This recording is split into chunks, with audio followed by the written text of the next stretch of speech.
જય સોમનાથ મિત્રો, આજના વિડીયોની અંદરમાં આપણે વાત કરવાના છે દશામાના વ્રત વિશે। ગુજરાતમાં અષાઢી અમાસથી 10 દિવસ ભક્તો શ્રદ્ધાપૂર્વક અને ધામધૂમથી દશામાનું વ્રત કરે છે। અષાઢ વડ અમાસને દિવાસાના દિવસથી દશામાના વ્રતનો પ્રારંભ થાય છે।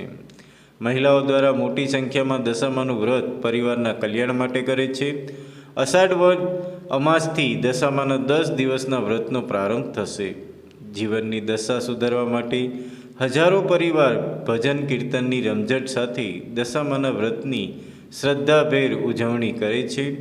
તારીખ 24 જુલાઈ 2025થી 2 ઓગસ્ટ 2025 દરમિયાન દશામાના વ્રત કરી ભક્તો પૂજા વિધિ કરી માતાજીને રીઝવવાનો પ્રયત્ન કરશે અને આશીર્વાદ મેળવશે। તો કેવી રીતે કરવું દશામાનું વ્રત? પ્રાતકાળે સ્નાન કરી ધૂપ દીવો કરી શ્રદ્ધાપૂર્વક દશામાની કથા સાંભળવી, 10 દિવસ સુધી નકોરડા ઉપવાસ કરવા, માટીની સાંઢવી બનાવી તેનું પૂજન કરવું, 10મે દિવસે એ સાંઢણીને નદીમાં પધરાવવી। આ વિધિથી કરો પૂજા। દશામાના વ્રતના દિવસે પીપળાના વૃક્ષની પૂજા મુખ્યત્વે ભગવાન વિષ્ણુના રૂપમાં કરવામાં આવે છે। આ દિવસે સૌભાગ્યવતી સ્ત્રીઓ કાચા સૂતરના 10 તાતરણા લે છે અને તેમાં 10 ગાંઠ બાંધે છે। 10 ગાંઠ બાંધી અને ત્યાર પછી તેની પરિક્રમા કરતી વખતે પીપળને તે બાંધે છે અને પીપળાના ઝાડની પૂજા કરે છે। પૂજા કર્યા પછી ઝાડ નીચે બેસી નળ દમયંતી કથા સાંભળે છે। ઉંબરાની પૂજા પણ કરવામાં આવે છે। આ દિવસે ઉપવાસ કરવામાં આવે છે અને એક સમયે ભોજન લેવામાં આવે છે। ભોજનમાં મીઠાનો ઉપયોગ થતો નથી। કોશિશ કરો કે દશા માતા જે પૂજાના દિવસે બજારમાંથી કોઈ પણ ન ખરીદો। એક દિવસ પહેલાં જ બધી જરૂરી વસ્તુઓ લાવો। દશામાં કોણ છે? તો કે પૌરાણિક માન્યતાઓ મુજબ દશા માતા દેવી પાર્વતીનું સ્વરૂપ માનવામાં આવે છે।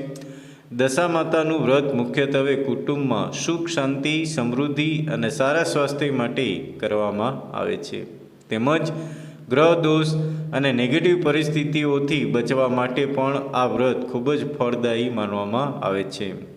આ દિવસો દરમિયાન સ્ત્રીઓ ઉપવાસ કરીને દશા માતાની અને પીપળાના વૃક્ષની પૂજા કરે છે।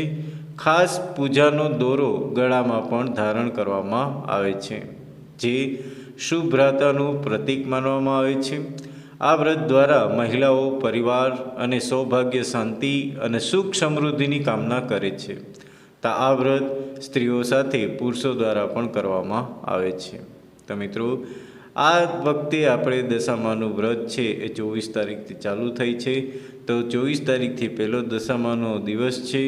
તો સૌ સાથે મળીને આપણે જય દશામાને આપણે આવકારીએ અને આપણે એના આશીર્વાદ મેળવીએ। તો મિત્રો, વિડીયો પણ ગમ્યો હોય તો પ્લીઝ લાઈક કરી દેજો અને કમેન્ટ બોક્સમાં જય દશામાં લખવાનું ભૂલતા નહીં। અને આ મિત્રો, તમારા મિત્રો સુધી પણ શેર કરી દેજો, જેથી કરીને એ લોકોને પણ ઉપયોગી થાય। તો ફરી મળીશું દશામાની કથા વિશે। દશામાની કથા શું છે તેના વિશે આપણે નેક્સ્ટ વિડીયો બનાવવાના છે। તો મિત્રો, તમે જે ચેનલ છે એને સબસ્ક્રાઈબ કરવાનું ભૂલતા નહીં અને તમારા મિત્રો સુધી શેર કરવાનું ભૂલતા નહીં। તો ફરી મળીશું નવા વિડીયો સાથે। ત્યાં સુધી જય દશામાં, જય સોમનાથ, જય શ્રી કૃષ્ણ, જય દ્વારકાધીશ।